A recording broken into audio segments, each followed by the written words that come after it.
আসসালামু আলাইকুম everyone, welcome to easy and tasty recipes channel. আজকের রেসিপি হচ্ছে আমার মায়ের হাতের চিকেন ভুনা খিচুড়ির রেসিপি। খিচুড়ি আমরা সবাই ভালোবাসি, তা যদি হয় মায়ের হাতের টেস্ট তাহলে তো কোনো কথাই নেই। তো চলুন তাহলে পারফেক্ট ভুনা খিচুড়ি রেসিপিটি আপনাদের সাথে শেয়ার করি। ভুনা খিচুড়ি বানানোর জন্য আমি এখানে 4 কাপ চাল মানে হাফ কেজি চাল ভালোভাবে ধুয়ে নিয়েছি ভালোভাবে ধুয়ে নেওয়া 4 কাপ মসুরের ডাল।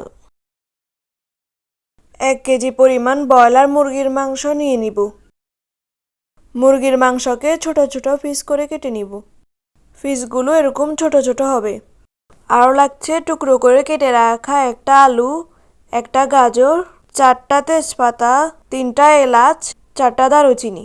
আরও লাগছে 1.5 কাপ পেঁয়াজ, 4টা কাঁচামরিচ আর কিছু ধনেপাতা। মাংসগুলোকে ম্যারিনেট করার জন্য মাংসের মধ্যে দিয়ে দিব 1 চামচ লবণ, 1 চামচ থেকে একটু কম হলুদ, 1 চামচ থেকে একটু বেশি জিরা ধনিয়ার গুঁড়া, 1 চামচ মরিচের গুঁড়া। আদা বাটা দিয়ে দিব 1 চা চামচ, রসুন বাটা দিয়ে দিব 2 চা চামচ, দিয়ে দিব 4টা কেটে রাখা মরিচ। 1.5 কাপ পেঁয়াজ কুচি থেকে হাফ এখানে দিয়ে দিব।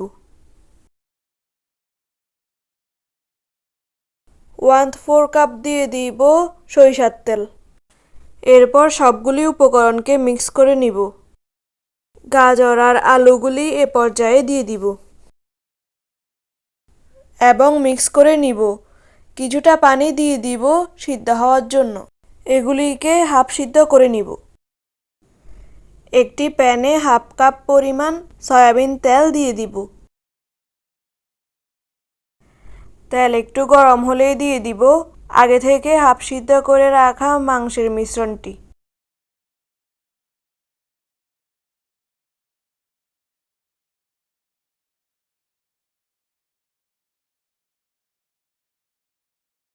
কিছুক্ষণ পর পর মাংসগুলিকে উল্টে পাল্টে দিব। এ পর্যায়ে চুলার আঁচটা মিডিয়াম থেকে একটু বেশি থাকবে। মাংসগুলিকে উল্টে পাল্টে ব্রাউন কালার করে ভেজে নিব।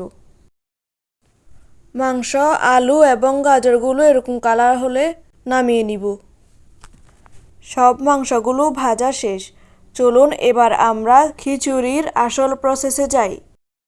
একটি পাতিলে পরিমাণ মতো মাংস ভাজার তেলগুলো দিয়ে দিব। তেলের মধ্যে দিয়ে দিব হাফ কাপ থেকে একটু বেশি পেঁয়াজ কুচি। দিয়ে দিব 1 টেবিল চামচ রসুন বাটা। রসুন বাটা দিয়ে ভালোভাবে নাড়তে থাকব পেঁয়াজগুলো হাফ সিদ্ধ হওয়া পর্যন্ত।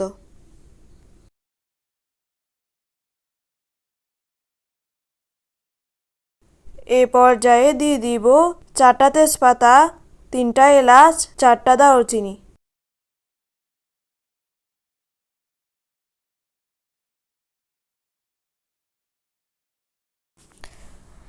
এখন ধুয়ে রাখা চাল আর ডাল দিয়ে দিব।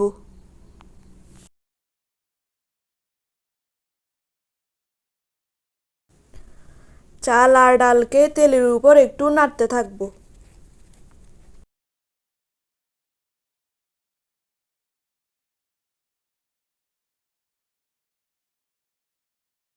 দিয়ে দিব 1 টেবিল চামচ মিক্স মশলা। মিক্স মশলা দিয়ে মিক্স করতে থাকব। লবণ দিয়ে দিব স্বাদ মতো। এখন দিয়ে দিব মাংস হাফ সিদ্ধ করা পানিগুলি। এখানে আরও কিছুটা পানি দিয়ে দিব। সব মিলিয়ে পানি দিয়েছি প্রায় 1.5 কেজি পরিমাণ। চাল, ডাল, মাংস সব কিছু মিলিয়ে 2 কেজি হয়েছে। 2 কেজি খিচুড়ির মধ্যে 1.5 কেজি পানি দিয়েছি। আমার খিচুড়িগুলো পারফেক্ট হয়েছে। খিচুড়িতে বলক আসলেই দিয়ে দিব 6টা গোটা কাঁচামরিচ।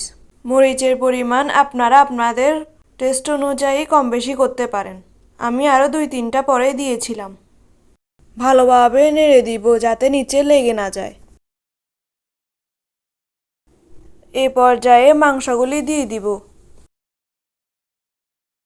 মাংসগুলিকে খিচুড়ির সাথে ভালোভাবে মিক্স করে নিব।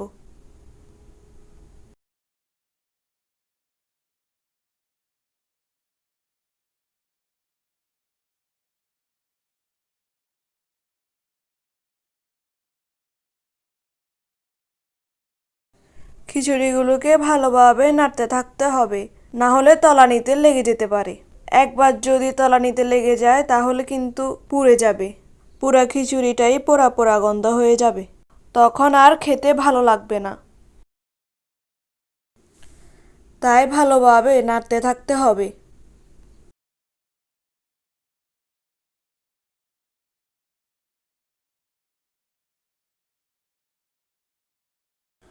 ভুনা খিচুড়ি বানানোর জন্য খিচুড়িটা কিন্তু একদম নরম হওয়া পর্যন্ত অপেক্ষা করা যাবে না।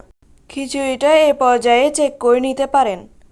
চালগুলো যদি একটু একটু না হয় তাহলে চুলার আঁচটা বন্ধ করে দিয়ে খিচুড়ি সবগুলো একপাশে নিয়ে গিয়ে ঢেকে রাখতে হবে। এই ঢাকা অবস্থাতেই চালগুলো ভালোভাবে সিদ্ধ হয়ে যাবে। তারপর ধনেপাতা দিয়ে পরিবেশন করব।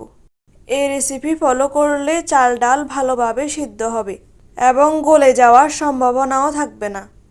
এরকম মজার একটা রেসিপি আপনারা বাড়িতে বানিয়ে খেয়ে দেখলেই বুঝবেন।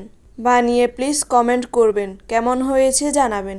নামি দামি রেস্টুরেন্টকেও হার মানাবে আমার মায়ের এই চিকেন ভুনা খিচুড়ির রেসিপি। একবার বানিয়ে খেলে স্বাদ আপনার মুখে লেগে থাকবে।